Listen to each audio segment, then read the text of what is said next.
Good morning po sa inyong lahat. Magluluto po ako ngayon ng manok. Manok po ang lulutuin namin ngayon. Ito po yung aming ulam.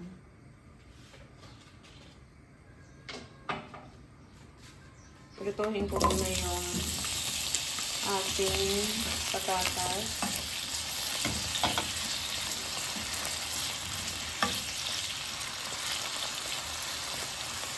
Medyo prituhin ko muna.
At ito na, ginisa na natin yung ating bawang. Ginamit natin yung mantika na pinagprituhan natin sa patatas at saka sa carrots.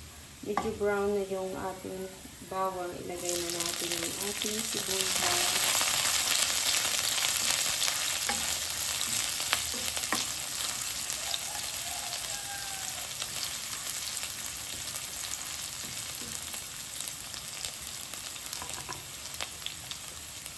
At ilagay na natin yung ating manok.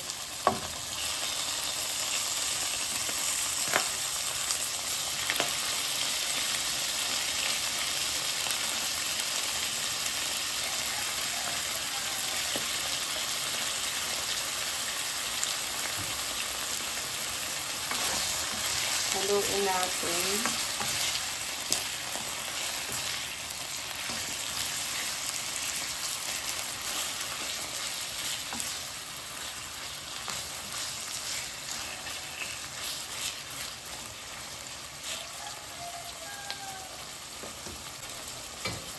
Takpan na natin. Hayaan lang natin siya dyan. Tingnan natin. Ayan, lumabas na yung tubig na galing sa manok. Hayaan lang natin siya matuyo hanggang sa pagtuyo na niya, maglagay tayo ng tubig.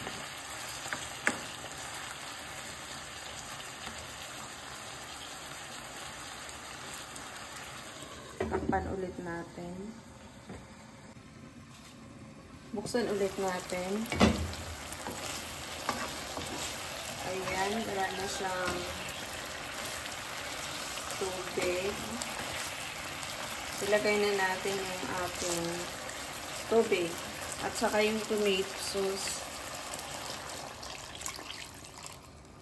Ayan. At saka yung tomato sauce, lagay na natin.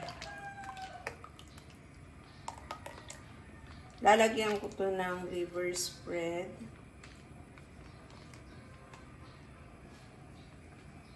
Nagluluto ako ng ganito pero di ako naglalagay ng liver spread. Ngayon, maglalagay ako kasi kumakain na si Rhea ng may liver spread.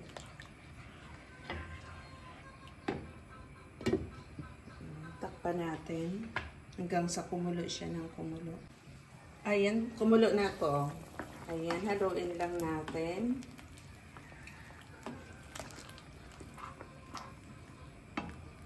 Hayaan lang natin siya kumulo hanggang sa maluto yung ating manok.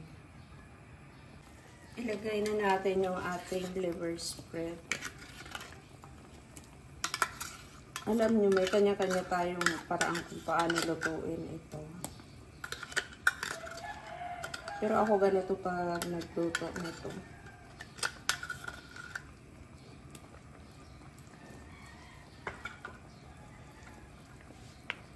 Ayan, haluin natin. Yung ating patatas at saka carrots, medyo luto na yun. Kaya okay lang na maya-maya pa yun ilagay. Kasi prinito na nga natin yun. Isasabay ko na rin doon yung bell pepper.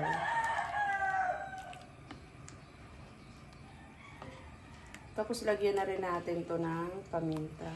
Ito yung nagpapalapot sa ating kaldereta, yung liver spread. Ayan, maglagay na ako ng paminta. Wala kaming laurel dito.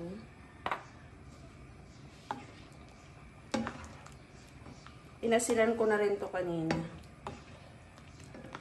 Kunti lang yung manok kasi kunti lang kami. 3 lang kami. Yung anak kong pangalawa, ako at saka yung bunso. Wala yung pamangkin ko, di pa bumabalik. Ayan, hayaan lang natin na kumulo siya. At eto na yung ating kalderitang manok. Luto na to, ayan. Malapot na yung sabaw.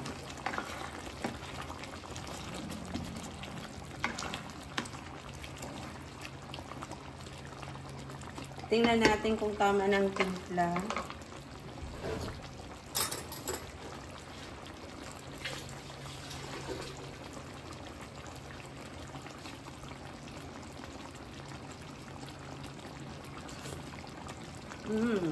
Kalderita na talaga yung lasa. Ayan lang po.